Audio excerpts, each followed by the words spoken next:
The cash at bank account of a business shows a debit balance.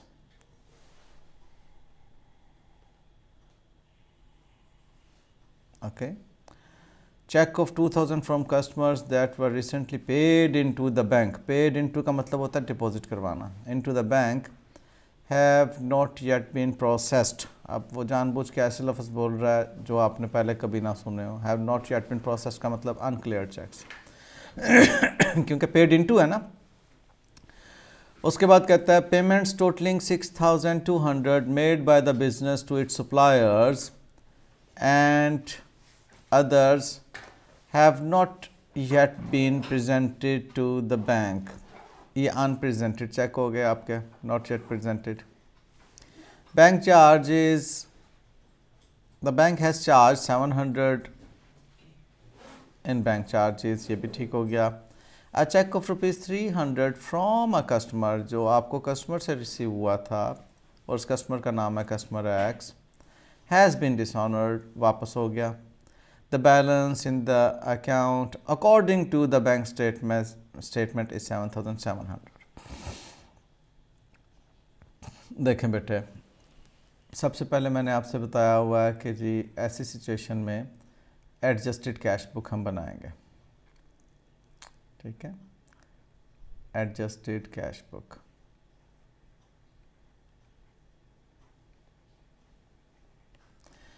हमारे पास balance जो कि different है उसको ब्रॉड फॉरवर्ड करें 4500. अच्छा, वैसे स्मार्टली हम दोनों काम साथ साथ कर सकते हैं. हम बैंक रिकन्सिलिएशन स्टेटमेंट भी साथ ही बना सकते हैं. Bank reconciliation statement as on उसने हमें कोई डेट नहीं दी हुई, तो वो जो भी डेट होगी DDMM YYY. ठीक है. बैंक रिकन्सिलिएशन शुरू करेंगे हम balance as per bank statement से. उसने हमें balance as per bank statement दिया हुआ है 7,700. दैट वी नो के क्रेडिट बैलेंस है बिकॉज सेपरेटली उसने कुछ नहीं बताया हुआ कि ओवरड्राफ्ट है या रेगुलर है. और जो बैंक अकाउंट का बैलेंस 4500 हमने लिख दिया. अब वो बात करता है कि cheque for ₹2,000 from customer that were recently paid into the bank have not yet been processed. तो ये आपके अनकलेक्टेड चेक्स हो गए. हमने पेड इनटू किए हैं, उसमें जमा करवाए हैं. ये लफ्ज़ पेड अमूमन स्टूडेंट्स को तंग करता है एग्ज़ाम के अंदर. तो बेटे पेड इनटू पूरा आप इसका कॉन्सेप्ट लीजिए, पेड इनटू बैंक में जमा करवाए. ओके. तो अनकलेक्टेड चेक्स हैं. अगर बैंक में कलेक्ट हो जाते तो बैंक इसको क्रेडिट करता. हम क्रेडिट कर देते हैं ताकि हमारा झगड़ा ख़त्म हो. बैंक स्टेटमेंट के बैलेंस में क्रेडिट कर दिया. 6200 का जो है वो अनप्रेजेंटेड चेक है. हमने सप्लायर को पेमेंट की, उन्होंने अभी तक बैंक में प्रेजेंट ही नहीं किए. Unpresented cheques. Unpresented cheque bank में जब प्रेजेंट होंगे तो बैंक हमारे अकाउंट में कमी करेगा, मींस डेबिट करेगा. लिहाजा हमने बैंक के बिहाफ पर डेबिट करके देख लिया. ओके, ये दोनों पॉइंट हमारे कंप्लीट हुए. उसके बाद कहता है bank has charged 700 in bank. ये बैंक चार्जेस हमारा एक्सपेंस होता है. इसकी अकाउंटिंग एंट्री है bank charges debit and bank account credit. तो हम बैंक अकाउंट की क्रेडिट साइड पर 700 लिख देंगे. अ चेक ऑफ 300 फ्रॉम कस्टमर. अब देखो बेटे, जब चेक रिसीव हुआ था कस्टमर से तो हमने बैंक को डेबिट किया था और कस्टमर को यानी कि अकाउंट्स रिसीवेबल को या डेटर व्हाट्सएवर आप कहना चाह रहे हैं उसको हमने क्रेडिट किया था 300. अब वो चेक जब डिसऑनर हो गया, बैंक ने वापस कर दिया, तो इसका मतलब है हमारे बैंक बैलेंस में इंक्रीज़ नहीं हुई और अकाउंट्स रिसीवेबल में डिक्रीज़ नहीं हुई. उसको रिवर्स कर दो सिंपली. अकाउंट्स रिसीवेबल जो डेटर्स एक्स उसका नाम है जो भी, आप उसको डेबिट कर दें और बैंक जो आपका डेबिट हुआ था अब उसको आप क्रेडिट कर देंगे। तो ये वाला इफ़ेक्ट जो है ना वो नहीं दिखाया, इसी वजह से गड़बड़ हुई है। आपने तो बैंक को डेबिट किया हुआ था अब चूँकि आपने डेबिट किया हुआ इस 4500 में बैंक को, आप ही क्रेडिट करें। आप इसे यहाँ पर लिख दें अकाउंट्स रिसीवेबल चेक डिसऑनर्ड, क्योंकि आपका बैंक अकाउंट जो है ये कैश बुक बैंक अकाउंट ही है ना, ये बैंक अकाउंट अब क्रेडिट होना है, तो आपने बैंक अकाउंट को क्रेडिट किया चेक डिसऑनर्ड की वजह से। अमाउंट है 300 की, ओके और बस दैट्स इट। अब आप देखिए कि आपके पास क्या बैलेंस आता है। कैरी फॉरवर्ड बैलेंस आपके पास आया ये 4500 डेबिट साइड का टोटल, 4500 नीचे आपने लिखा, इसमें से 1000 लेस किया तो आपका 3500 का बैलेंस आ गया। 3500 का बैलेंस आ गया। और इसको भी आप ज़रा करके देख लें, आपके 7700 plus 2000 minus 6200 gives you exactly credit 3500। ये आपका डेबिट बैलेंस है। Just write it down over here के बैलेंस एज पर का मतलब होता है according to the cash book is debit balance 3500। जी बेटे अब बताओ आपको क्या कन्फ्यूजन है। ये जो अभी हमने स्टेटमेंट को सॉल्व किया सर, अगर आप प्रैक्टिस क्वेश्चन नंबर 2 में देखें, इसमें सी में जो स्टेटमेंट है, पेज नंबर बोलो बेटे। So page number 297। Excuse me, page number 297।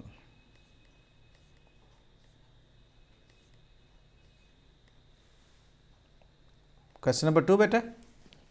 Yes sir, इसमें सी जी बोलो। सर इसमें अब जो अभी आपने मुझे सॉल्व करवाया क्वेश्चन, उसमें बिजनेस रिसीव कर रहा था, रिसीवेबल से चेक रिसीव कर रहा था। तो बेटे ये भी वही है, देखो ना काका, स्टेटमेंट क्या है, इधर कह रहा है cheque of 300 from a customer. अब वो कहना ही चाह रहा है, अगर कहे चेक ऑफ ₹300 रिसीव्ड का लफ्ज़ इधर लिखे, रिसीव्ड फ्रॉम अ कस्टमर, ठीक है, और यहाँ पे वो क्या कह रहा है, received by a customer. Received by है या फ्रॉम है, बात तो एक ही है ना पुत्र जी। Cheque of 300 received by a customer, received from a customer, ठीक है, यानी कि आपने चेक रिसीव किया एक कस्टमर से। ये बाय फ्रॉम का ऐसे तो नियम होता है, मतलब मुझे ऐसे लगता है कि जो सी में स्टेटमेंट लिखी हुई है उसका ये मतलब है कि जुवेंच रिसीव कर रहा है। कौन रिसीव कर रहा है? जोवैन? नहीं, जोवैन विच से रिसीव कर रहे हैं हम, वरना पेड होता ना यहाँ पर, अगर उसको वो होता पेड टू। देखो बेटे आपने इसको ये ज़हन में रखना है कि आप बिजनेस पॉइंट ऑफ व्यू से अकाउंटेंट बन के सोच रही हैं, ठीक है। वो अभी जो बताया वो भी यही है कि अ चेक पेड टू जोवैन विच होता फॉर 220, ठीक है, तो पेड टू नहीं है। अब यहाँ पर भी देखें check received from a customer, और वैसे भी कस्टमर से चेक रिसीव ही हुआ होगा ना, कस्टमर को नॉर्मली पे तो नहीं करते ना हम। जी सर। ठीक है बेटे, ठीक है। चलो वंडरफुल, आगे चलें। जी मेरे किसी और बच्चे का कोई क्वेश्चन? नो सर, थोड़ा सा याद करो सर। अच्छा ये डेबिट पेमेंट्स क्या होगा? डेबिट पेमेंट्स,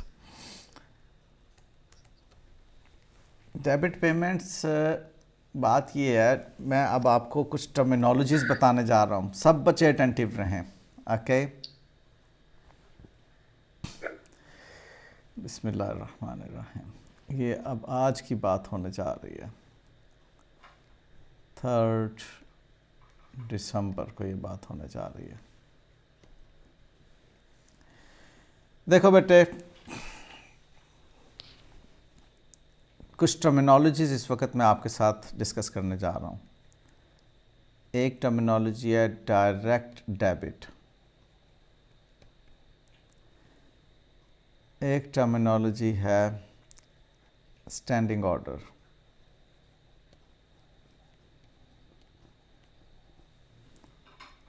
एक टर्मिनोलॉजी है क्रेडिट ट्रांसफ़र। पहले ये 3 टर्मिनोलॉजीज मैं आपके साथ डिस्कस करता हूँ।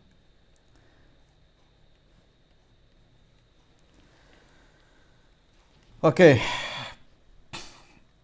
बात यूँ है कि ये है आपका बैंक,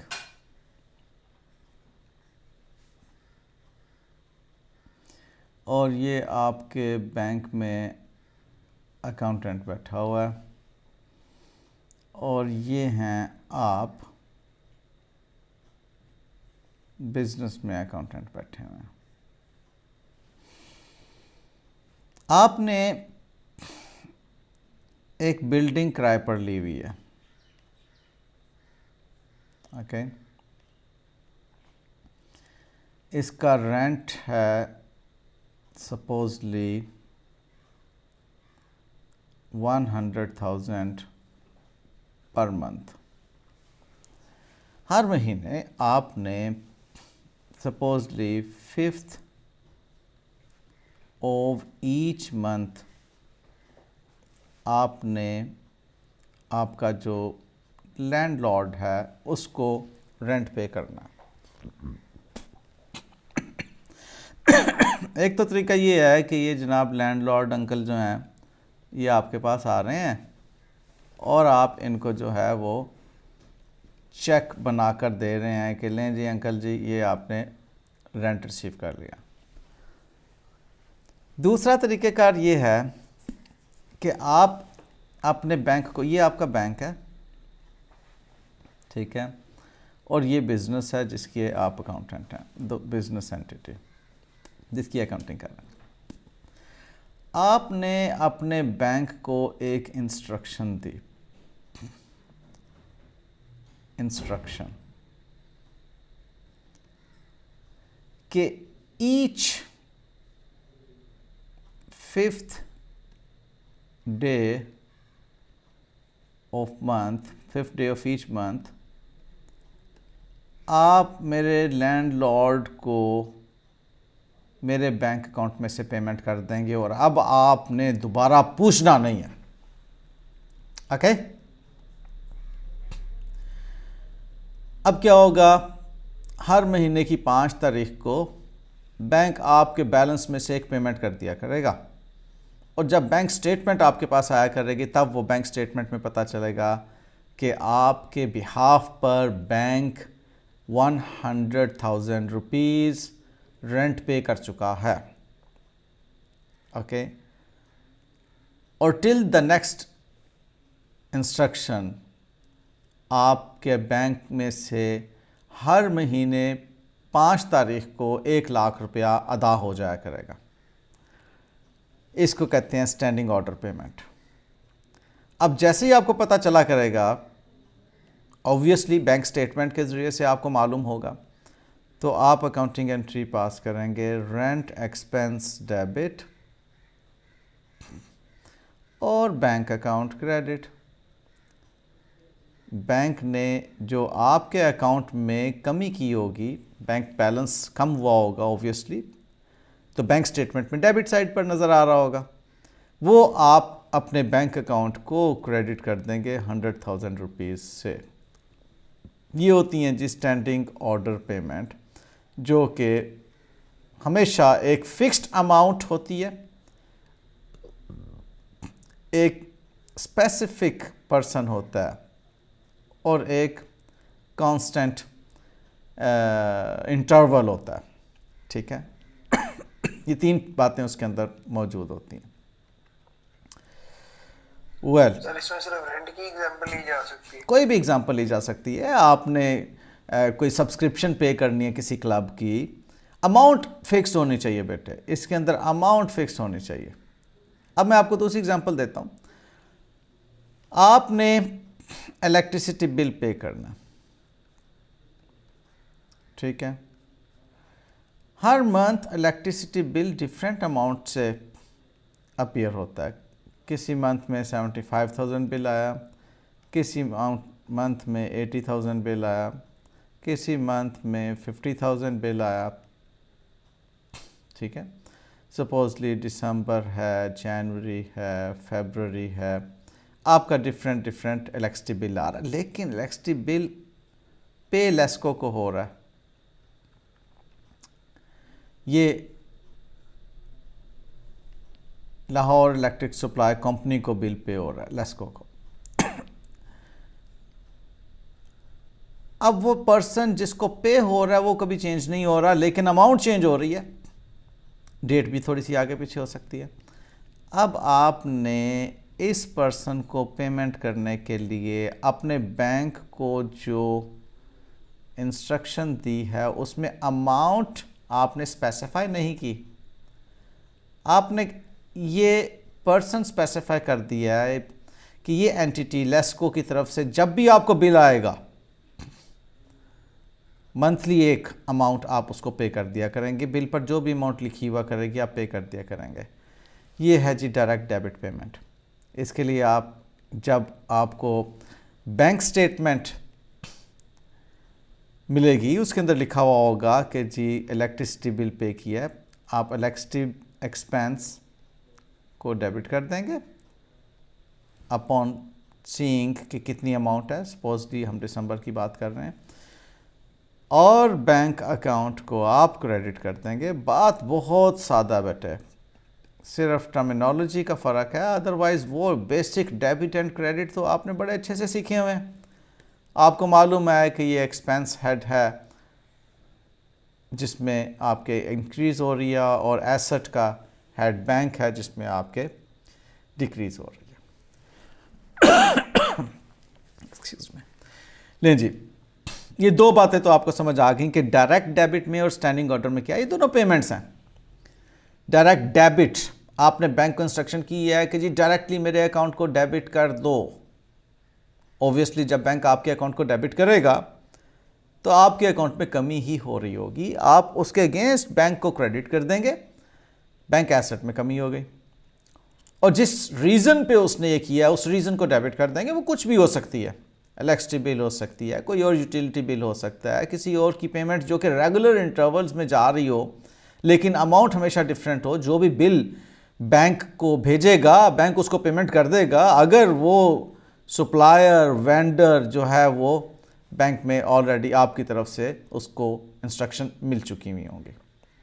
अब अगली एक और बात, आपका कस्टमर है, आप अपने कस्टमर से कहते हैं कि भाईजान आपने जो पेमेंट करनी है हमें वो आप चेक हमें देने की बजाय उसने सपोजली हमें 300,000 रुपीज़ देने हैं। अब ये तो आजकल बड़ी आसानी से समझ आने वाली एग्जांपल है। आप कहते हैं जी ऑनलाइन मेरे अकाउंट में ट्रांसफ़र कर दें। वो क्या करता है आपका कस्टमर, आपके अकाउंट में ऑनलाइन ट्रांसफ़र कर देता है। ये जनाब ऑनलाइन ट्रांसफ़र हो रहा है आपके बैंक में, पैसे ऑनलाइन ट्रांसफ़र हो गए। उसने फौरी तौर पे इंटरनेट बैंकिंग की, मोबाइल ऐप के ज़रिए से या वेबसाइट पर गया, आपके बैंक अकाउंट में आपका IBAN या आपका अकाउंट नंबर एंटर किया और आपके अकाउंट में पैसे ट्रांसफ़र कर दिए। अब वो जो आपके अकाउंट में पैसे ट्रांसफ़र हुए हैं आपको नहीं पता चला, सपोजली आपको मालूम हुआ जब बैंक स्टेटमेंट आपके पास आई तो आपने बैंक स्टेटमेंट देखा, पता चला ओ 300,000 रुपीज़ बैंक ने क्रेडिट किया हुआ है। बैंक ऑब्वियसली क्रेडिट करेगा ना आपको, बैंक उसके अगेंस्ट क्रेडिट देगा आपको, मींस आपके अकाउंट में इंक्रीज़ हो रही है। तो बैंक जब क्रेडिट करेगा आपको तो आप कहेंगे अच्छा ठीक है हमारे अकाउंट में इजाफा हुआ, तो इस क्रेडिट ट्रांसफ़र की वजह से आप बैंक अकाउंट को करेंगे डेबिट, और जिस कस्टमर ने पैसे दिए होंगे या जो भी रीज़न होगी, जिस भी तरीके की आपकी वो ट्रांजैक्शन है, आप उसको क्रेडिट कर देंगे। हम यहाँ पे कस्टमर अकाउंट को ही क्रेडिट करते हैं। अकाउंट रिसीवेबल से आपको 300,000 रिसीव हुए और वो क्रेडिट ट्रांसफ़र थी, वो क्रेडिट ट्रांसफ़र की वजह से आपके बैंक बैलेंस में इंक्रीज़ हो गई, देयरफॉर आप अपने बैंक को डेबिट कर देंगे। जी बेटे बताइए, यहाँ तक अगर किसी बच्चे का कोई क्वेश्चन है तो please feel free to ask me. Sir जी बेटे। सर क्रेडिट ट्रांसफर को एक बार रिपीट कर देंगे आप? जी ज़रूर बेटे। क्रेडिट ट्रांसफ़र एक फ़ंड आपके अकाउंट में ट्रांसफ़र हो रहा है, ठीक है, और वो जब आपके अकाउंट में ट्रांसफ़र हो रहा है तो आपके अकाउंट में इंक्रीज़ हो रही है। ओके, आपके अकाउंट में इंक्रीज़ होगी तो बैंक आपको क्रेडिट देगा। ये आपके अकाउंट में बैंक में इंक्रीज़ हो गई। बैंक ने जब आपको क्रेडिट दिया तो उसने आपकी बैंक स्टेटमेंट में लिख दिया कि जी मैंने आपको इतनी अमाउंट से इंक्रीज़ किया है, क्रेडिट दिया है। वो क्रेडिट ट्रांसफ़र जो है अब आपने रिकॉर्ड करनी है when you would be receiving the bank statement. Bank statement receive की, आपके अकाउंट में एक इंक्रीज़ नज़र आ रही थी कि जी इतने पैसे मेरे अकाउंट में आ गए हैं। थोड़ा सा प्रॉब किया तो मालूम हुआ कि फलाने कस्टमर ने ये अमाउंट डायरेक्टली आपके अकाउंट में ट्रांसफ़र कर दी थी, क्रेडिट ट्रांसफ़र कर दिया था। तो वो क्रेडिट ट्रांसफ़र की वजह से जो इंक्रीज़ है वो आप बैंक अकाउंट को डेबिट करेंगे और अकाउंट रिसीवेबल को या जो भी रीज़न होगी वो यहाँ पर आप मेंशन कर देंगे। ये है बेटे क्रेडिट ट्रांसफ़र का कॉन्सेप्ट। Anything else? सर आपने इसमें बोला था, जी बोलो राबे। आपने बोला था कि बैंक अकाउंट को ना डेबिट हम उसे करने को कहेंगे तो वो उसे मतलब डेबिट कर देगा, जबकि उसमें आप कॉन्सेप्ट बता रहे थे कि ना एसेट कम हो रहा था। वो डायरेक्ट डेबिट था बेटे, वो डायरेक्ट डेबिट था। आप इसको ये कहें कि वो आपने इंस्ट्रक्शन दी हुई थी कि मेरे अकाउंट को कम कर दो इलेक्ट्रिसिटी बिल के अगेंस्ट में, जो वो डायरेक्ट डेबिट था। आप इसको डायरेक्ट क्रेडिट कह लो, लेकिन जो टर्मिनोलॉजी चल रही है वो क्रेडिट ट्रांसफ़र। दूसरा ये कि आपकी इंस्ट्रक्शन तो नहीं है ना कि जी बैंक को आप ये नहीं कह रहे जाओ उसके पास और मेरे पैसे लेकर आओ, बल्कि आप कस्टमर को कह रहे हैं कि डायरेक्टली मेरे बैंक में पैसे जमा करवा देना। ओके, तो जो भी है आपके फंड्स आपके अकाउंट में इंक्रीज़ हो रहे हैं, आपके अकाउंट में आपके बैलेंस में इंक्रीज़ हो रही है, बैंक अकाउंट बैलेंस में। Okay sir, thank you. Welcome बेटे। जी सर बेटे। डायरेक्ट डेबिट और स्टैंडिंग ऑर्डर में जस्ट ये फर्क है कि डायरेक्ट डेबिट जो होता है उसकी जो अमाउंट फिक्स नहीं होती और स्टैंडिंग ऑर्डर में अमाउंट फिक्स होती है। जी बिल्कुल, आप ये कह सकते हैं कि स्टैंडिंग ऑर्डर में अमाउंट जो होती है वो डिटर्मिंड होती है कि जी ये वाली अमाउंट आपने पेमेंट करनी स्टैंडिंग ऑर्डर में, और जो डायरेक्ट डेबिट है उसमें अमाउंट नहीं बताई हुई होती, पर्सन बताया होता है कि किसको पेमेंट करनी है। पर्सन डिफरेंट हो अमाउंट डिफरेंट हो सकती है, हर मंथ डिफरेंट बिल आएगा ना बेटे बिजली का। अब देखो इसकी जगह अगर इंटरनेट चार्जेस होते हैं, अब इंटरनेट का बिल कांस्टेंट एक ही सेम अमाउंट होती है, ये तो था बिजली का बिल, इलेक्ट्रिसिटी बिल। अगर इसकी जगह इंटरनेट का बिल होता मंथली, ठीक है, तो वो तो आपको सपोजली मालूम है कि जी हर मंथ 5000 का बिल पे करना है आपने, से वेंडर PTCL है, तो हर मंथ आपने वेंडर को PTCL को 5000 रुपीज़ देने हैं। तो आप अपने बैंक को कहेंगे भाई ये PTCL का अकाउंट है, मंथली 5000 रुपीज़ मेरे अकाउंट से निकाल के आप PTCL को पे कर दें। अब वो जो होगी वो स्टैंडिंग इंस्ट्रक्शन बन जाएगी। दोनों केसेस में क्या यूटिलिटी पे हो रही है ना, यूटिलिटी बिल पे हो रहा है। PTCL के केस में स्टैंडिंग ऑर्डर चलेगा, लेस्को के केस में डायरेक्ट डेबिट चलेगा, क्योंकि अमाउंट डिफरेंट है। डेट भले सेम हो, हर महीने 5 तारीख को बिजली का बिल भी पे हो रहा है, हर महीने 5 तारीख को इंटरनेट की चार्जेस भी पे हो रहे हैं। फॉलोड?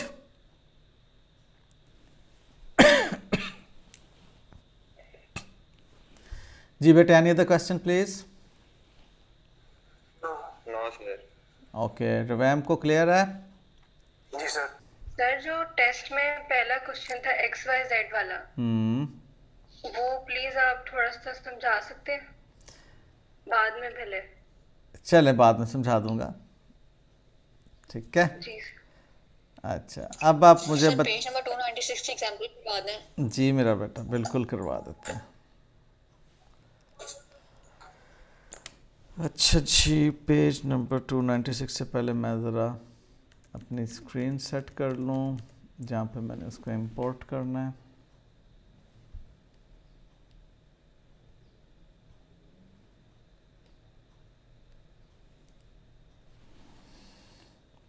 पेज नंबर 296 पे कौन सा क्वेश्चन है बेटा? ये पेज 296 आ गया। इसकी बात कर रही हैं बेटे आप? जी सर। अच्छा, इसको मुझे थोड़ा रिड्यूस करना पड़ेगा। ABC टेक्सटाइल्स अच्छा, 2 पार्ट्स में इसको हम इंपोर्ट करते हैं, वहाँ पे लंबा क्वेश्चन है।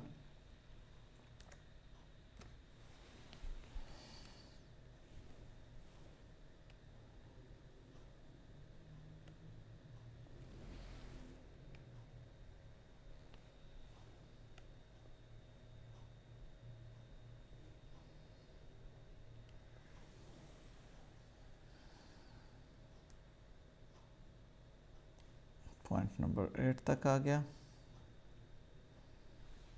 ओके,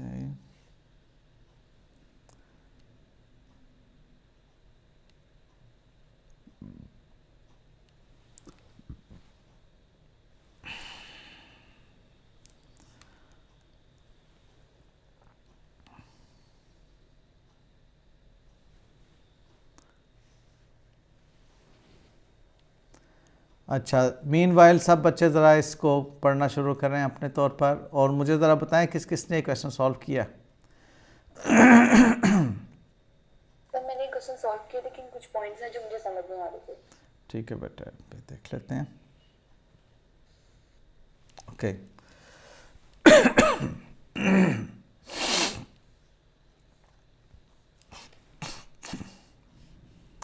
अच्छा, कहता है ABC textile while reconciling the bank statement with the cash book of ABC textile for the year ended 31 December 2013। Okay, हमारे जो डेट है 31 दिसंबर 2013 है। मैं कैश बुक ज़रा साथ ही बना लेता हूँ। And we know very well कि कैश बुक असल में बैंक अकाउंट होता है। जो बैंक अकाउंट का डेबिट क्रेडिट है वो यहाँ पर कैश बुक में नज़र आ रहा होता है। ये काम हो रहा है जी 31 दिसंबर 2013 को। कैश बुक कह रहा balance as per bank statement at 31 December 13 overdrawn is 806। हम बैलेंस बैंक स्टेटमेंट का भी साथ ही लिख देते हैं। मैं अगर एब्रीवेशन यूज़ करूं तो बेटे माइंड ना करना, लेकिन ये एब्रीवेशन का मतलब ये नहीं कि आप एग्ज़ामिनेशन में भी ये वाली हरकत कर रहे हो। एग्ज़ामिनेशन में आपने इस तरह से नहीं काम करना, लेकिन प्रैक्टिस में आप थोड़ा सा इसको टाइम सेव करने के लिए कर सकते हैं। ले जी, balance as per bank statement is overdraft and we have discussed this thing के ओवरड्राफ्ट बैलेंस बैंक का जो होता है वो डेबिट होता है 806,436। Cheques drawn but not presented till December 31। Unpresented cheques की बात कर रहा है। हमारे पास अनप्रेजेंटेड चेक्स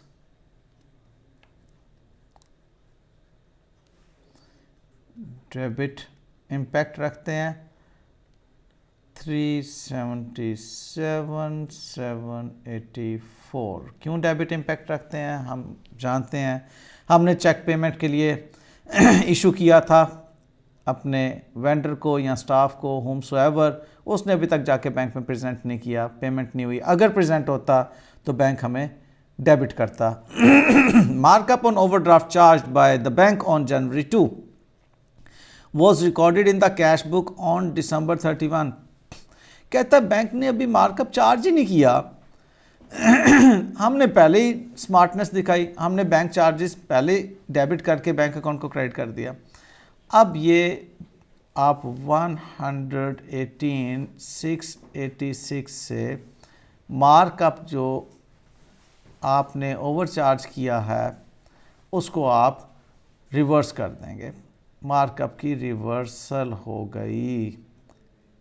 ठीक है बेटे, ये पॉइंट अगर क्लियर नहीं है दोबारा पूछो, अगर क्लियर है तो आगे चलता हूँ। Anyone in the class? Yes sir, kindly repeat.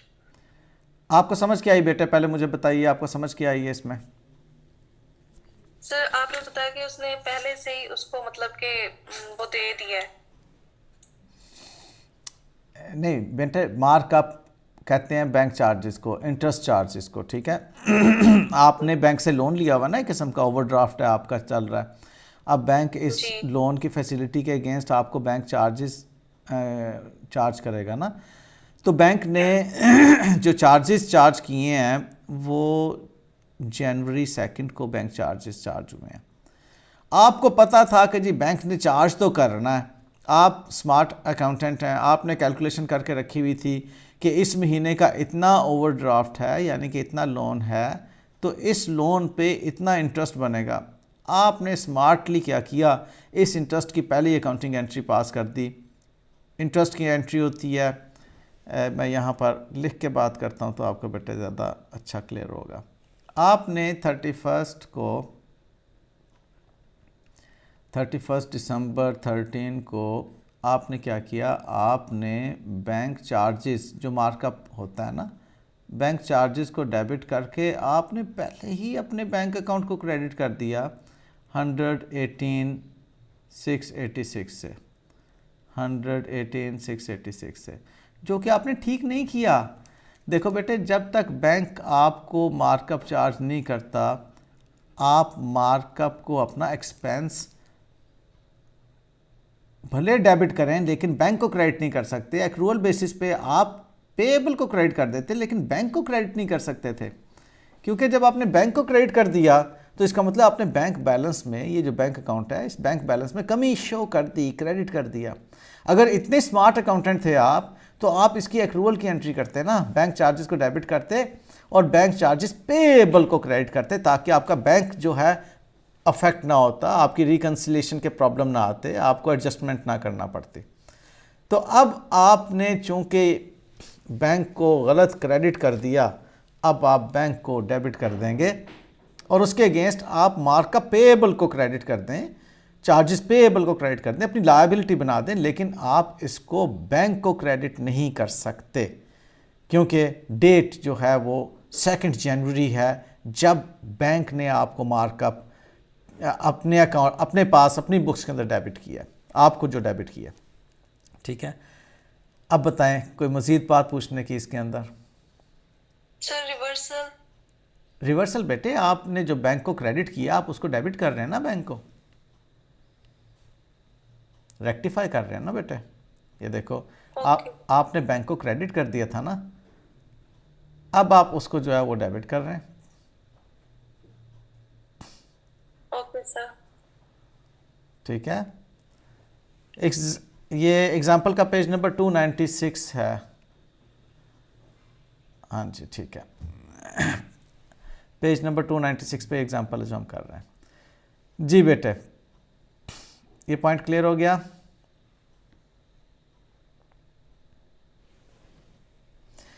आगे बढ़ते हैं। Collections made on December 30 and 31 were not lodged with the bank till 3 जनवरी। अब कलेक्शंस आपने कर ली थी, मींस आपने अकाउंट्स रिसीवेबल से पैसे रिसीव, चेक्स रिसीव करके आपने बैंक को डेबिट कर दिए थे, लेकिन लॉज ही नहीं किया। ठीक है, अब यहाँ पर ये अनकलेक्टेड चेक्स होंगी। आपने 30th और 31st को जो चेक्स रिसीव किए थे, आपने सपोजली बैंक को डेबिट कर दिया हुआ है। बैंक तो आपको तब क्रेडिट करेगा ना जब आप बैंक में जमा करवाएंगे पैसे। तो uncredited cheques, okay, uncredited cheques हैं 150,600 के। ये बात क्लियर है बेटे? A bill which was due on December 29 was sent to the bank for collection on December 28 and entered in the cash book. However, the proceeds were credited by the bank on January 1. अब ये भी बात वही है ना कि bank ने credit नहीं किया। ज़रा इसको थोड़ा सा समझने की कोशिश करें। एक अमाउंट थी, आपने 29 को रिसीव करनी थी।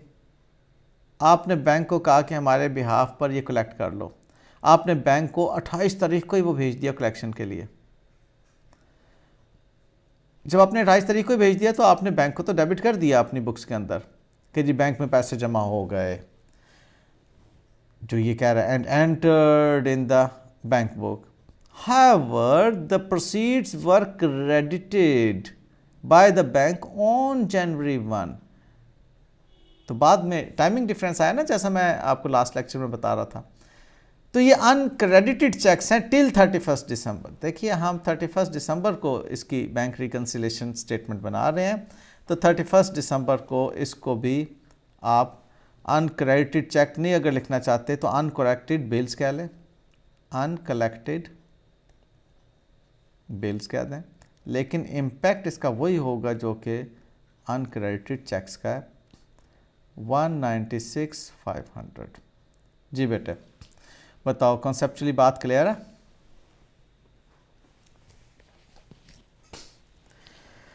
अगले पॉइंट पे आते हैं।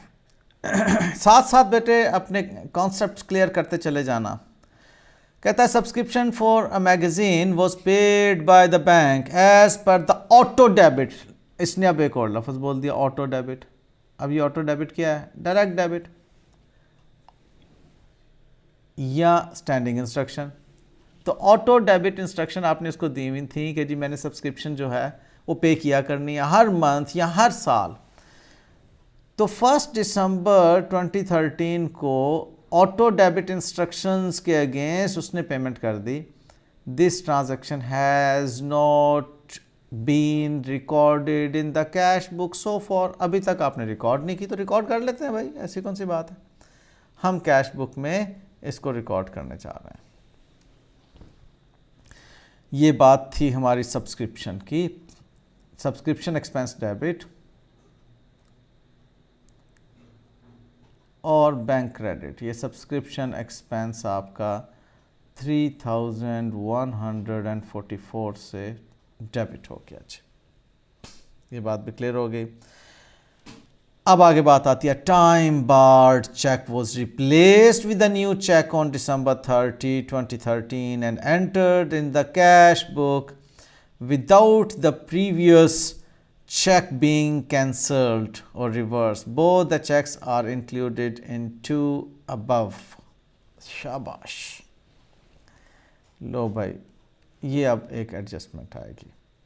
इसको पहले तो मैं चाहूँगा कि जी मेरे बच्चे बताएं मुझे कि ये क्या बात हुई है, उसके बाद मैं समझाऊँगा। बताओ कौन सा बच्चा वॉलंटियर करता है, इसका ताल्लुक़ इसके साथ भी जुड़ रहा है, बताओ।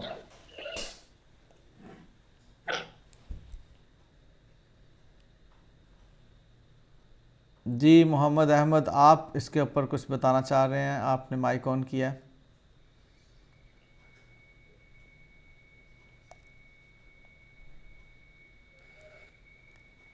सर एक चेक का मैं रिसीव हुआ था जी, उसके पे नेगोशिएशन या वो हमें कोई उस पे कुछ चेंजिंग आई है तो वो हमने नया चेक दिया है हमारे कस्टमर ने, लेकिन हमने उसकी एंट्री कर दी है पुराने चेक को कैंसिल की एंट्री को रेक्टिफाई किए बगैर। पहले तो देखो ये चेक रिसीव हुआ था या चेक हमने इशू किया था। कहता है टाइम बार्ड इशू किया था, ठीक है। उसके बाद हमने नया चेक फिर से इशू किया तो पिछली एंट्री को कैंसिल नहीं किया बल्कि फिर से एक और न्यू एंट्री हमने कर दी हुई है। मींस एक ही चेक की 2 एंट्रीज हो गई। हाँ जी, टाइम बार्ड हुआ हुआ चेक उसको रिवर्स नहीं हुआ हुआ। रिवर्ट्स नहीं हुआ। अब इसको ज़रा थोड़ा सा हम फर्दर समझ लेते हैं। 5,000 का चेक है, आपने एक वेंडर को यानी कि आपके सप्लायर को जो कि अकाउंट्स पेएबल था आपने डेबिट किया था और आपने बैंक को क्रेडिट किया था 5000 से। आपको मालूम है चेक कितनी देर के बाद टाइम बार होता है? 6 महीने के बाद। हम फ़र्ज़ कर लेते हैं कि ये चेक जो था 1 जून 2013 का चेक था। ओके, 1 जून 2013 को ये चेक हमने इशू किया था और वो हमारे जो वेंडर अंकल थे वो गए ही नहीं बैंक में इस चेक को लेकर। हमारे बैंक में हमने अपनी कैश बुक में उसको क्रेडिट किया हुआ था। क्या हुआ, जब 31 दिसंबर 2013 को हम रिकनसाइल कर रहे थे तो हमने इसको अनप्रेजेंटेड के अंदर लिख दिया, अनप्रेजेंटेड चेक्स, क्योंकि उसने अभी तक बैंक से पैसे नहीं लिए थे ना। अनप्रेजेंटेड चेक्स में हमने इसको 5000 को ऐड कर दिया। अच्छा, अब उसके बाद क्या हुआ, जब हमें पता चला, अब कहानी बड़े गौर से सुनना बेटे, इसको तवज्जो में रख के, जब हमें पता चला कि चेक तो टाइम बार हो गया है, हमें क्या चाहिए था, हम इसको कैंसिल करते और फिर नया चेक इशू करते। अब कहानी सुनना। A time barred cheque was replaced, हमने उसको रिप्लेस किया with a new cheque on 30 December. 30 दिसंबर को जब हमें पता चला and entered in the bank, हमने उसको बैंक बुक में रिकॉर्ड भी कर दिया without the previous cheque being cancelled या रिवर्स्ड। उसको हमने रिवर्स नहीं किया, हमने क्या किया, हमने 30 दिसंबर को 2013 को हमने दोबारा से उन्हीं हमारे जो वेंडर अंकल थे उनको हमने डेबिट किया और बैंक को क्रेडिट कर दिया 5000 से, सेम अमाउंट से। बताओ हमने ठीक किया कि गलत किया? और ऊपर से सितम ज़रीफ़ी दोबारा फिर अनप्रेजेंटेड में लिख दिया। सर पहले पिछला अनप्रेजेंटेड मेरे ख्याल से रिवर्स करना चाहिए था। हाँ, अब आपको बात कहानी जो है समझ आ गई, ठीक है, कि हमें अब क्या करना है। आओ ज़रा देखें। अब एक तो हमें जो 2 मरतबा बैंक अकाउंट क्रेडिट हो गया है, 1 मरतबा बैंक को डेबिट करना है। हमें असल में रिप्लेसमेंट चेक की एंट्री ही पास नहीं करनी चाहिए थी या इसको रिवर्स करना चाहिए था, ठीक है। आपने रिवर्स नहीं किया, अब आप उसको रिवर्स करेंगे अपनी बुक्स के अंदर। इनमें से एक एंट्री जो है रिवर्स करेंगे आप। वो रिवर्स करने का मतलब ये है कि जो आपकी कैश बुक है उसमें आप डेबिट कर रहे होंगे। यहाँ पर आप कहेंगे रिवर्सल ऑफ रिप्लेस्ड चेक 5000। बेटे सबसे पहले तो मुझे ये बताओ कि इस 5000 की किसको समझ नहीं आई, ये जो रिवर्स किया हमने। अगर ये बात समझ आ गई है तो अब अगली बात भी समझ लो।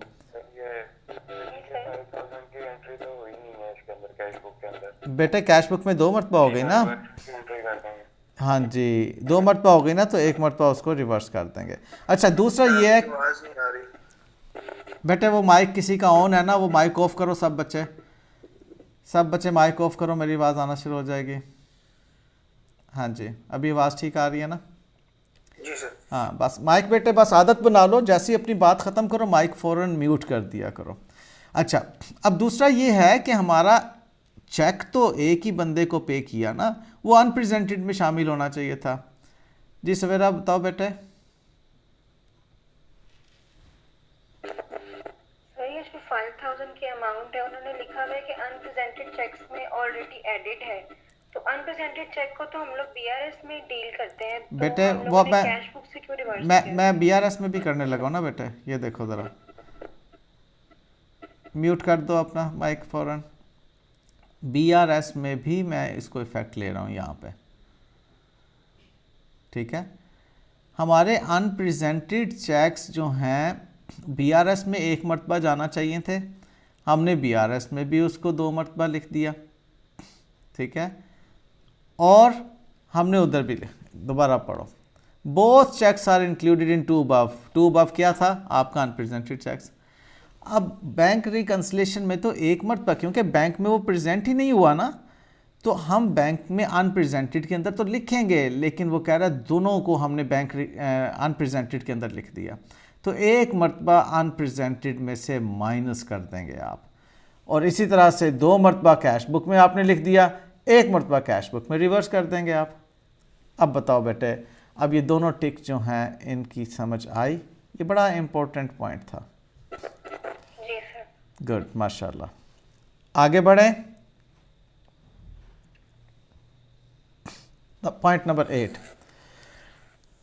discount allowed on prompt payment to customers has been included in the cash book।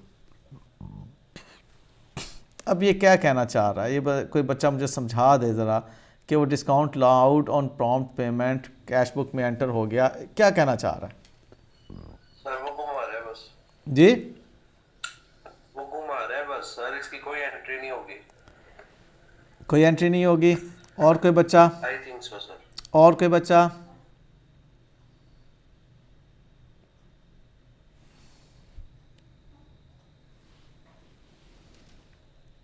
Discount allowed की एंट्री क्या होती है बेटे?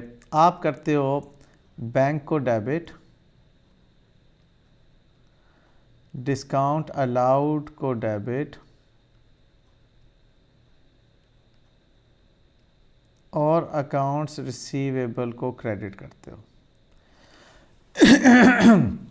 अब फॉर एग्ज़ाम्पल हमने पैसे लेने थे 1 लाख रुपया,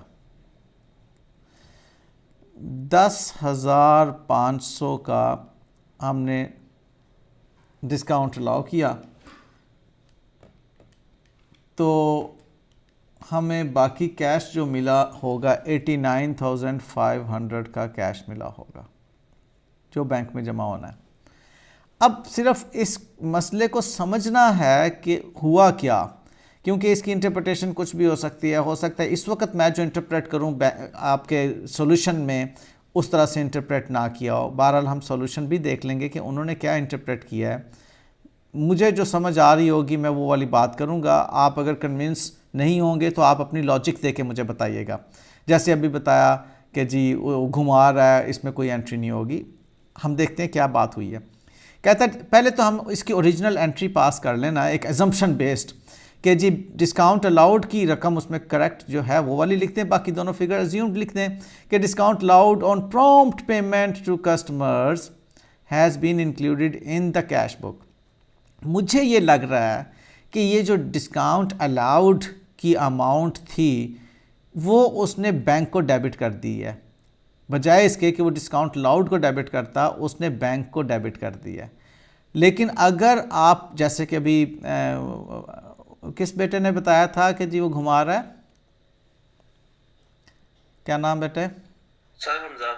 हमजा। जैसे हमजा ने कहा वो भी एक इंटरप्रिटेशन हो सकती है कि हमें डिस्काउंट अलाउड को बहरहाल 3 कॉलम कैश बुक में एंटर तो करना था। तो अगर वो कह रहा है कि जी वो discount allowed has been entered in the cash book, तो ठीक है, हमने 3rd कॉलम यानी कि डिस्काउंट के कॉलम में ऐड कर दिया होगा, डू नथिंग। ये भी एक इंटरप्रिटेशन हो सकती है, ठीक है। और ये दोनों इंटरप्रिटेशंस मैं दोनों में से किसी को गलत नहीं कहूँगा, क्योंकि स्टेटमेंट में उसने क्लियर नहीं कहा हुआ कि कहना क्या चाह रहा है एग्जामिनर। मेरी बात को आप अंडरस्टैंड कर चुके होंगे कि स्टेटमेंट में सिर्फ लिखा हुआ है कि discount allowed has been included in the cash book. अब इसकी दोनों इंटरप्रिटेशंस हैं। अगर हम कहें कि 3 कॉलम कैश बुक के अंदर डिस्काउंट अलाउड अपने ही कॉलम में लिखा जा चुका है, तो इसका मतलब है कि अब इसको कोई ट्रीटमेंट नहीं करना, जो किया हमने करेक्ट किया। और अगर हम इसको यूँ समझें कि उसने कोई गलती की है, तो क्या गलती की होगी? उसने जिस कॉलम में कलेक्शन लिखनी थी उसी कॉलम के अंदर डिस्काउंट अलाउड को लिख दिया। तो फ़िलहाल मैं इसको यूँ इंटरप्रेट कर रहा हूँ कि डिस्काउंट अलाउड 10,500 उसने गलती से बैंक अकाउंट को डेबिट कर दिया 89,500 के साथ। अब अगर ये इंटरप्रिटेशन बनती है तो इसका मतलब है कि अब मुझे बैंक अकाउंट को क्रेडिट करना चाहिए। यहाँ पर क्रेडिट साइड पर सर एक क्वेश्चन। जी बेटे बोलिएगा। सर ये उसने कहा प्रॉम्प्ट पेमेंट का मतलब ये होता है ना जो ऑलरेडी एग्रीड होती है वेंडर के साथ या सप्लायर के साथ, तो उसके हिसाब से तो फिर सर आप वाला पॉइंट सही बनता है कि उसने रॉन्गली कैश बुक में डाल दिया है, तो वहाँ से रिवर्सल ही बनता है फिर तो। जी बेटे, प्रॉम्प्ट पेमेंट डिस्काउंट असल में डिस्काउंट अलाउड ही होता है, और वो हमने, आप भी सही कह रहे हैं, कस्टमर के साथ एग्री ही किया होता है सेटलमेंट टर्म्स के तहत कि अगर आप 10 दिन के अंदर पेमेंट कर देंगे तो हम सपोजली 5% आपको डिस्काउंट अलाउ करेंगे। ठीक है, तो इंटरप्रिटेशन असल में वो हमज़ा की भी करेक्ट है कि कैश बुक में एंटर करने का कह रहा है ना, तो कैश बुक के थर्ड कॉलम में एंटर करना है जो कि डिस्काउंट का कॉलम है। मैं इंटरप्रेट कर रहा हूँ कि उसने गलती की है, इसलिए वो यहाँ पर बता रहा है। वो गलती क्या है कि उसने बैंक अकाउंट के कॉलम के अंदर उसको डेबिट कर दिया। तो या कैश अकाउंट के कॉलम, सॉरी डिस्काउंट के कॉलम में या डेबिट किया होगा या बैंक के कॉलम में डेबिट किया होगा, इन दोनों में से कोई एक है। तो हम फिलहाल ये समझते हैं कि अगर उसने बैंक के कॉलम में डेबिट किया है तो गलत किया है, लिहाजा हम यहाँ पर उसको डिस्काउंट अलाउड को बैंक के अकाउंट में क्रेडिट कर देंगे 10,500 से। ओके, अच्छा ये बेटे, ये खदीजा आप बताओ, ये पॉइंट क्लियर हुआ? यस सर, मुझे ये समझ आ गया। अभी जो हमने डिस्काउंट अलाउड को क्रेडिट किया है, मेरे हिसाब से अगर स्टेटमेंट ऐसे भी होती कि हमने discount allowed on prompt payment to customers has not been included, तो फिर भी हम यही सॉल्यूशन करते हैं। हाँ, ये देखो मैं ज़रा इसका सोल्यूशन देख रहा हूँ इस वक्त। उसने भी यही किया कि discount allowed wrongly entered in cash column या बैंक कॉलम। ओब्वियसली हम बैंक कॉलम को देख रहे हैं, तो उसने भी इसी तरह से इंटरप्रेट किया। ठीक है जी सर, तो स्टेटमेंट में ये मेंशन करना चाहिए था ना कि रॉन्गली किया। हाँ जी, उसको ये बात क्लियर करना चाहिए थी। असल में ये बात बेटे हमें आदत हो जाना चाहिए कि बाज़ औक़ात एग्ज़ामिनर जो है वो हाफ बात करता है, पूरी बात नहीं करता। हमें परसीव करना होता है कि क्या कर रहा है। ठीक है, लेकिन हमारी जो परसेप्शन होनी चाहिए बड़ी टुवर्ड्स द करेक्टनेस होनी चाहिए कि वो कहना ये चाह रहा है। हमने एग्जामिनर का माइंड पढ़ना है यहाँ पर कि वो क्या कहना चाह रहा है। लेकिन अगेन एक बात बेटे हमेशा जहन में रखें, अगर एग्जामिनेशन क्वेश्चन को सॉल्व करते वक्त आपके जहन में ये होगा कि मेरा 100% करेक्ट होना चाहिए, तो एक मुकाम आएगा जहाँ आपका कॉन्फिडेंस टूटना शुरू हो जाएगा। इसलिए कभी भी ये ना सोचें कि मैंने 100% क्वेश्चन सॉल्व करना था, ये 100% करेक्ट क्यों नहीं हुआ। कोई एक पॉइंट ऐसा होगा, मेरे से भी ये इंटरप्रिटेशन गलत हो सकती थी। ठीक है, तो इसका ये मतलब नहीं है कि मुझे बैंक रिकन्सिलेशन के कॉन्सेप्ट्स ही क्लियर नहीं है। ओके, तो इसलिए आपने अपना कॉन्फिडेंस कभी लूज नहीं होने देना। अगर हम पॉजिटिव, जी बेटे बोलो बेटे। लेकिन सर अगर हम अपना पॉजिटिव माइंड से सोचते हैं और सिंपल स्टेटमेंट को इंटरप्रेट करते तो फिर तो रेक्टिफिकेशन निकल ही रही थी। उसने अगर हम सीधा स्टेटमेंट का सिर्फ एक उर्दू में मतलब ले तो वो कैश बुक में जमा करा रहा है, तो रेक्टिफिकेशन बन भी सकती है। आप वाली इंटरप्रिटेशन बिल्कुल ठीक भी जी जी बिल्कुल बिल्कुल ऐसा ही बनता है, ऐसा ही बनता है, सही कह रहे हो मैम। अच्छा, अब बात को आगे लेके, जी बेटे। सर हो सकता है उसने सर बैंक को कैश बुक में एंट्री डाली हो, लेकिन क्रेडिट को पेएबल को उसने क्रेडिट ना किया हो। पेएबल को क्रेडिट नहीं नहीं नहीं नहीं नहीं नहीं, उसने अकाउंट रिसीवेबल को तो क्रेडिट किया है ना। वो कह रहा है कि discount allowed on prompt payment to customer has been included in the cash book column. अब वो असल में कहना यही चाह रहा है, जो इंटरप्रिटेशन बनती है कि उसको कैश बुक के अंदर उसने कहाँ पर लिखा होगा, बैंक कॉलम के अंदर लिख दिया होगा।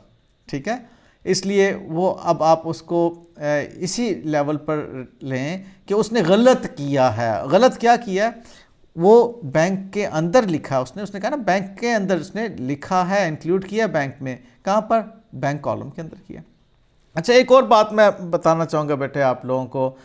ये तभी समझ आएगी अगर आपके 100% कॉन्सेप्ट्स क्लियर हैं। यहाँ पर उसने सॉल्यूशन के अंदर कैश कॉलम लिखा है।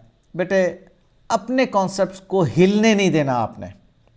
आपके कॉन्सेप्ट्स माशाल्लाह जिस तरीके से मैं बना रहा हूँ वो एक बड़े स्ट्रॉन्ग कॉन्सेप्ट बना रहा हूँ। आप इंशाल्लाह जब आर्टिकल्स में जाएंगे, जब प्रैक्टिकल लाइफ में चार्टर्ड अकाउंटेंट बनेंगे, ख़ुद से जब आप रिकन्सिलेशन कर रहे होंगे, उस वक्त आपको पता चलेगा कि यार वाकई सर ने जो है कॉन्सेप्ट बड़े सॉलिड हमें बना कर दिए थे, हमें ज़रा प्रॉब्लम नहीं आ रही इन चीज़ों को समझने में। अगर एग्जामिनर ने यहाँ पर सॉल्यूशन में कैश कॉलम लिख दिया है तो कोई बात नहीं, आप एग्जामिनर को माफ़ कर दें।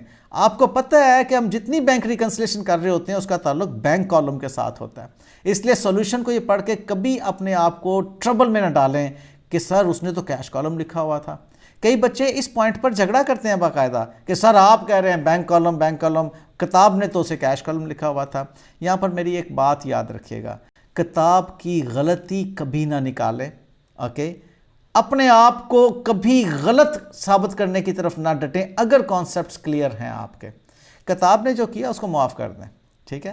किताब लिखने वाले का हो सकता है स्टेट ऑफ माइंड कुछ और हो और किसी और सेंस में बात करना चाह रहा हो, लेकिन आपका कॉन्सेप्ट क्लियर है कि बैंक रिकन्सिलेशन का ताल्लुक कैश कॉलम से नहीं होता, बैंक कॉलम से होता है, ठीक है। इसलिए अपने कॉन्सेप्ट्स पे कभी शक नहीं करना। अगर आपने कॉन्सेप्ट्स कंक्रीट बनाए हुए हैं, एक प्रोफेशनली जिस तरीके से चीज़ें फ़्लो होती हैं उस तरह से आपने इन चीज़ों को देखा हुआ है, तो आपका कॉन्सेप्ट क्लियर है कि जितनी भी बैंक रिकन्सिलेशन है ये 3 कॉलम कैश बुक के बैंक कॉलम से रिलेटेड है। ये दरअसल बैंक का लेजर अकाउंट है जिसको हम डेबिट या क्रेडिट कर रहे हैं। अब भले वो उसको कैश अकाउंट कहे, भले वो कैश कॉलम कहे, भले वो कैश बुक कहे, आपका concept should be very much clear on strong footings. आगे चलते हैं बेटे। अगला कहता है a cheque received on 21 December was erroneously recorded on the credit side of the cash book। erroneously का मतलब है गलती से। डिक्शनरी बेटे ज़रूर कंसल्ट किया करो, एरर से ये लफ्ज़ है erroneously। कहता है 21 December को क्या हुआ, हमने गलती से एक चेक जो कि रिसीव किया था was recorded on the credit side of the cash book। हमने गलती से क्रेडिट साइड पर लिख दिया। अब देखो बेटे, जब चेक रिसीव करते हैं तो अकाउंटिंग एंट्री क्या होती है, आप बैंक को डेबिट करते हैं और अकाउंट रिसीवेबल को क्रेडिट करते हैं। ये अमाउंट थी 7500 की, आपने 7500 से बैंक को डेबिट करके आपने रिसीवेबल को क्रेडिट करना था। आपने क्या किया, आपने बैंक को जो है वो क्रेडिट कर दिया। अब जब आपने बैंक को क्रेडिट कर दिया 7500 से तो 2 गलतियाँ आई। एक तो बैंक को डेबिट नहीं किया, दूसरा उल्टा आपने क्रेडिट कर दिया। अब आप इसको डबल अमाउंट से डेबिट करेंगे तो आपकी ये गलती दुरुस्त होगी। आप ये करेंगे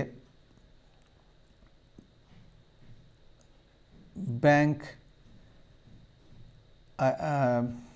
अकाउंट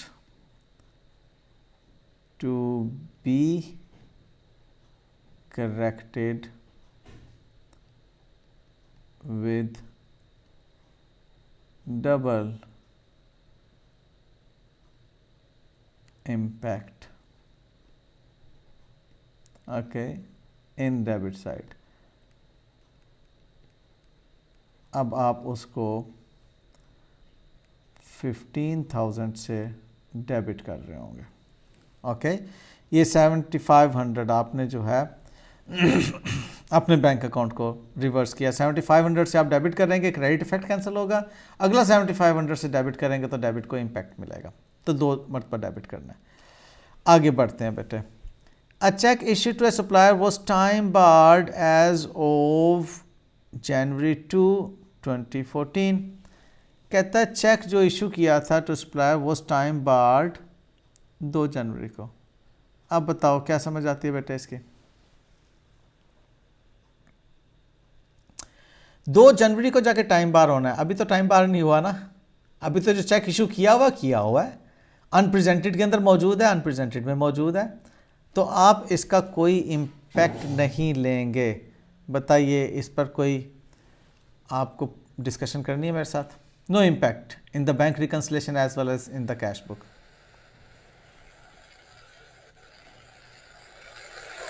जी एहसन, आप कुछ पूछना चाह रहे हैं या बताना चाह रहे हैं या डिस्कस करना चाह रहे हैं?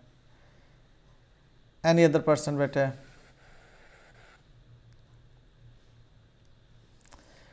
ओके आगे बढ़ते हैं। मतलब कि ये जो जी बेटा। 25,000 है, अभी टाइम बाद तो इनवॉइस का मतलब ये ऑलरेडी हमारी कैश बुक में क्रेडिट साइड में रिकॉर्ड है। जी रिकॉर्डेड है ऑलरेडी, और वो अनप्रेजेंटेड के अंदर भी मौजूद है। ये अगर फर्दर ये भी कह देता है this has been already included in the two above, यानी कि अनप्रेजेंटेड में मौजूद है, तो ठीक है, अनप्रेजेंटेड में मौजूद होना चाहिए इसको, क्योंकि हमने सप्लायर को दिया हुआ है, उसने पेमेंट नहीं ली जाके 2 तारीख को टाइम बार होगा, 31 तारीख तक टाइम बार नहीं है, ठीक है, हमने पेमेंट की हुई है, वैलिड है, ठीक है।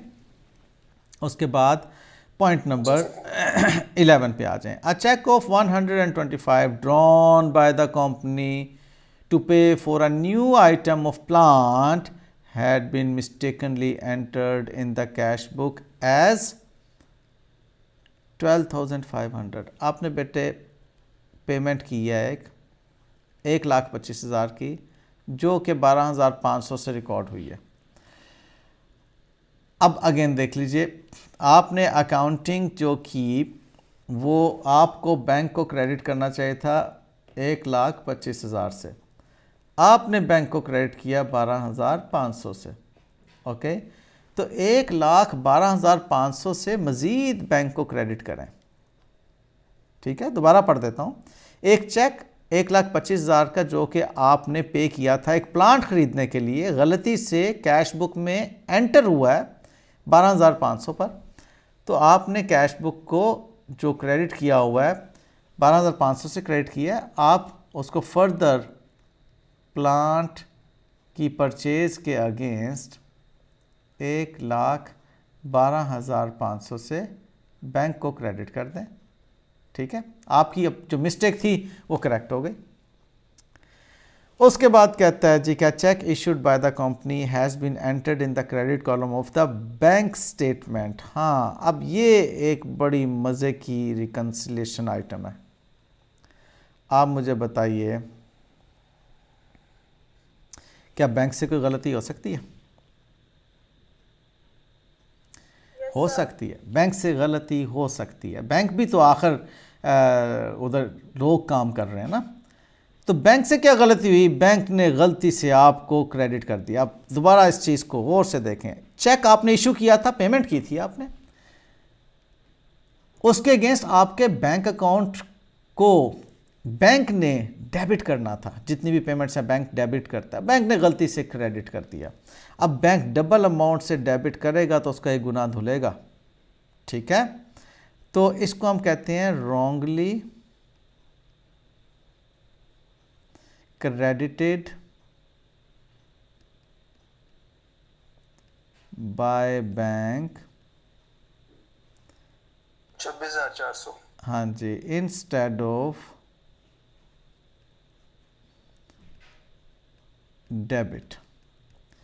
तो आप 13,200 और 13,200 का इम्पैक्ट डेबिट साइड पर लेंगे, बैंक की डेबिट साइड पर 26,400। बड़ा अच्छा क्वेश्चन है यार, सब कुछ इसमें कवर हो गया। लो बेटे, अब उसके बाद वो लास्ट में कहता है the bank reconciliation statement as at 31 shall be as, वो इस तरह से करेंगे। अब लो जी, अब हम क्या कर रहे हैं, अब हमें ये यहाँ पर एक बैलेंस मालूम होगा, इसको टोटल कीजिए। डेबिट 806,436, कोई बच्चा स्मार्टली साथ साथ करता चला जाए, प्लस ये वाला जो 3,777,84 प्लस करना है, साथ ही माइनस कर दो बेटे 5,000, क्योंकि वो 5,000 जो है हमें एडजस्ट करना है, और उसके बाद माइनस कर दो 250,600, फिर माइनस कर दो 196,500, और फिर डेबिट उसमें प्लस कर दो 26,400। जी बेटे, सर 758520 758520 ठीक है, मेरा भी यही आ रहा है। Debit 758520 okay. अच्छा बेटे, ये बैंक स्टेटमेंट का बैलेंस आया, ठीक है। ये बैंक स्टेटमेंट का जो बैलेंस डेबिट से हमने शुरू किया था, ये वो वाला बैलेंस आया। तो इसको हम क्या कहेंगे? Balance as per cash book, credit balance होगा 758520 ओके। 758520 हमारा एडजस्टेड कैश बुक का क्रेडिट बैलेंस है। मींस यहाँ पर ये कैरी फॉरवर्ड में लिखा जाएगा 758520 ओके। ये बैलेंस जब यहाँ पे एडजस्टेड कैश बुक के तौर पे लिखा जाएगा, तो अब हम देखेंगे कौन सी साइड हैवी है, उसको पहले टोटल करेंगे, लोअर साइड माइनस करके अनएडजस्टेड बैलेंस उसका जो है हम निकाल लेंगे। 118,758 हमें डेबिट साइड हैवी नज़र आ रही है। डेबिट साइड का पहले टोटल कर लें, प्लस 118,686 लेकिन ये कैरिड फॉरवर्ड नहीं ऐड किया मैंने, एक मिनट। हाँ जी, सॉरी। नो वरीज बेटे, नो वरीज। ये हमारा क्रेडिट डेबिट साइड का टोटल बनता है 897,206 897,206। इसमें से ये लेस करेंगे, -3144 -10500 -112,500। तो बेटे यहाँ पर हमें बैलेंस जो ब्रॉड फॉरवर्ड जो अनएडजस्टेड कैश बुक का बैलेंस था वो आ जाएगा 771,062। ये बैलेंस वेरीफाई करें जी, यही वाला आ रहा है सब बच्चों का 771,062। और बुक ने भी कुछ इसी किस्म का कैलकुलेट किया होगा 771,062। ठीक है बेटे। लो बेटे, बहुत मज़े का क्वेश्चन था। मैं चाहूँगा कि ये क्वेश्चन आप लोग 2-3 मरतबा इसको सॉल्व करें और इसके कॉन्सेप्ट्स को ख़ास तौर पे इंजॉय करके लर्न करें। ये बड़ा मज़े का क्वेश्चन है, बड़ा कॉम्प्रिहेंसिव क्वेश्चन है। ठीक है, ये स्लाइड मैं आपके साथ शेयर कर दूँगा।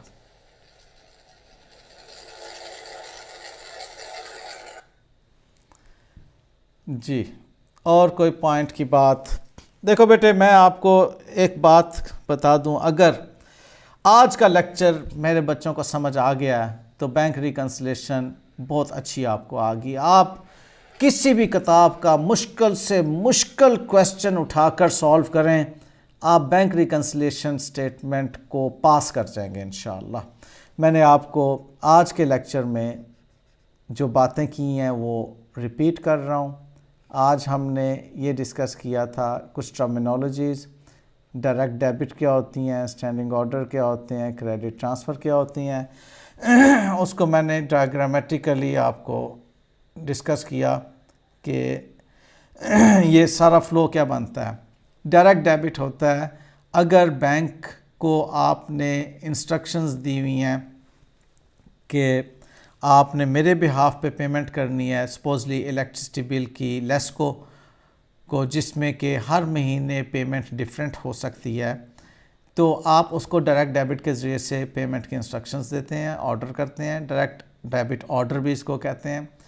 और जब वो पेमेंट कर देता है तो इसका मतलब बैंक ने आपके अकाउंट को रिड्यूस किया है, आप बैंक अकाउंट को क्रेडिट करके अपना एक्सपेंस डेबिट करते हैं।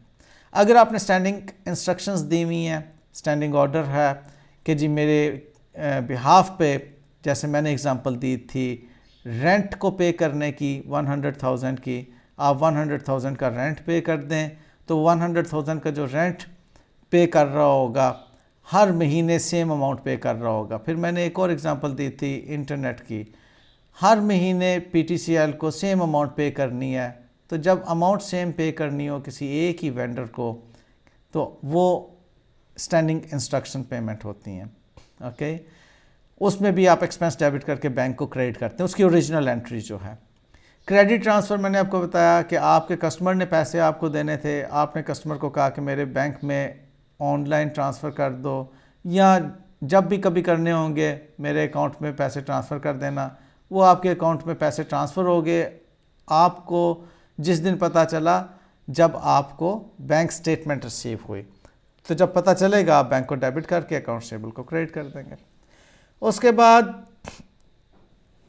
बेटी ने जो क्वेश्चन बताया था आज, बड़ा रिप्रेजेंटेटिव क्वेश्चन, वो मैं समझता हूँ कि अच्छा हुआ आज हमने इसको डिस्कस कर लिया। ये पेज नंबर 296 पे क्वेश्चन था, पेज नंबर 296 पे। इस क्वेश्चन को हमने बड़े कॉन्सेप्ट्स की क्लैरिटी के साथ सॉल्व किया और ये वो क्वेश्चन है जिसके करने के बाद और कॉन्सेप्ट्स को समझने के बाद मैं आपको ये खुशखबरी सुना रहा हूँ कि जी आपकी बैंक रिकन्सिलेशन बहुत अच्छी से तैयार हो गई है। देखो बेटे, चीज़ें क्लासरूम के अंदर बड़ी अच्छी समझ आ जाती हैं क्योंकि आप एक इन्वायरमेंट में बैठे होते हैं, तवज्जो से सुन रहे होते हैं, आपको आपकी तरह के स्टूडेंट्स जो हैं मोटिवेट कर रहे होते हैं इस तरह के क्वेश्चन करके कि जी आपको लगता है कि अगर मेरा क्लास फेलो इतना अच्छा पढ़ रहा है तो मैं भी पढ़ सकता हूँ। आप बड़ी तवज्जो से उन सारी चीज़ों को समझते हैं, लेकिन जब आप उसको प्रैक्टिस नहीं करते तो इंसान के दिमाग को एक अल्लाह ताला ने सलाहियत दी हुई है कि आप भूल जाते हैं बातों को। अब वो जब भूल जाते हैं तो इसका मतलब है कि फिर आप के ज़हन से वो हमेशा के लिए एक बात निकल गई। बेस्ट वे है प्रैक्टिस, आप इसको प्रैक्टिस करें।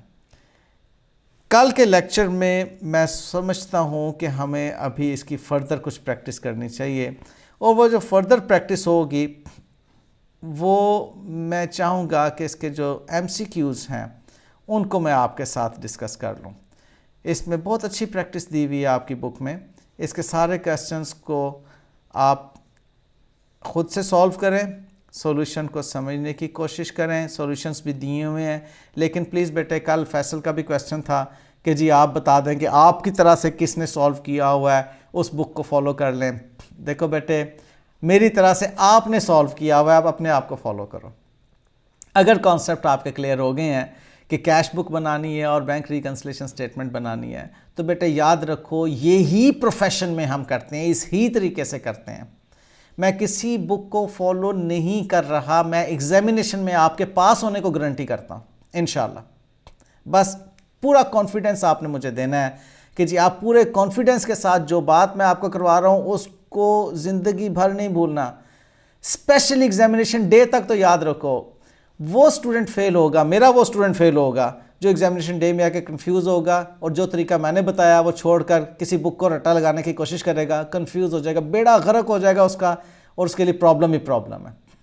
आप मुझे 10,000 क्वेश्चंस करो मेरे कॉन्सेप्ट्स को समझने के लिए, मैं बेटे उसी पेशेंस के साथ आपको जवाब दूंगा। लेकिन जहाँ पर आप मुझे समझने की बजाय आप कुछ और रट्टा लगाकर समझने की कोशिश करोगे, मेरे स्टूडेंट्स का बेड़ा गर्क वहाँ पर जाकर होता है क्योंकि वो कंफ्यूज हो जाता है। इसलिए प्लीज़ मैं कहूँगा कि जिस भी टीचर को फॉलो कर रहे हो उस टीचर को 100% फॉलो करो at least till your examination. Okay, बस इतनी सी बात करूँगा। टीचर्स तमाम ठीक तरीके से पढ़ा रहे हैं, आपका उनको फॉलो करना जो है टिल योर एग्जामिनेशन बहुत ज़रूरी है। लेकिन सर एक क्वेश्चन है मेरा। जी बेटे बोलिए। ये जो लास्ट क्वेश्चन सर अटेम्प्ट किया है इसमें फर्क तो बहुत थोड़ा है, लेकिन ये कहीं 10 का फर्क आ रहा है लास्ट फाइनल आंसर में, 062 और 072 फ़र्क आ रहा है। मेरा ख्याल है कि नहीं आ रहा था। अच्छा मैं ऊपर जो अच्छा एक मिनट ये पहले मैं ज़रा मैं बिल्कुल मैं पीछे जाता हूँ, अभी पीछे जाता हूँ। ये पेज नंबर आप लोग ज़रा नोट कर लें सब बच्चे। 312 से आपके MCQs शुरू हो रहे हैं, ठीक है। 312 से MCQs शुरू हो रहे हैं। कल इसको हम प्रैक्टिस करेंगे। मैं दोबारा पेज नंबर 296 पे वापस जा रहा हूँ। सब बच्चे आ जाएं 296 पर। हो सकता है कोई छोटा मोटा मसला आया हो। खदीजा आप भी बेटे कर रही थी, आप बताओ। जी जी सर, मैं दोबारा करी थी, मेरा यही आंसर आया था। फ़र्क है उसमें बेटा? सर मैं दोबारा करी लेकिन मेरा यही आया था जो आपका आया था, मैं दोबारा करी। दोबारा देख लो बेटे, कोई बात नहीं। बास का तो टोटल देखो 771062 है और मैंने क्या कैलकुलेट किया था 7 to R मेरा 7 to R में इतना ही फर्क है, फर्क ज्यादा नहीं। बेटे वो देख लो, हो सकता है आपका, क्योंकि देखो मैंने इंडिपेंडेंट अपने कैलकुलेटर पे किया था, इंडिपेंडेंट मैंने अपने कैलकुलेटर पे किया, मेरा 062 आया। और भी मेरे ख्याल से खतीजा आपका भी आप डबल चेक करती हो, आपने मेरे ख्याल से मुझे 062 बताया, बाकियों ने भी। हो सकता है बेटे आपका कोई कैलकुलेटर पे प्लस माइनस का डिफरेंट हो। सर मैंने चेक कर दिया दोबारा, मेरा यही आ रहा है। ठीक है, और भी कोई बच्चा डबल चेक कर ले। वैसे मैंने भी इंडिपेंडेंट उस वक्त अपने कैलकुलेटर पे प्लस माइनस कर रहा था, तो मेरा भी 771062 ही आया। आप बेटे देख लो, हो सकता है किसी फिगर में आपका 10 रुपीज़ का फ़र्क हो, या कैलकुलेटर पे लिखने में आपका गलत टिक हो गया हो। Alright, thank you very much बच्चों। कोई सवाल अगर पूछना है आपने तो please feel free to put your question. हमारे पास 5 मिनट हैं अभी, अदरवाइज जी आदिल।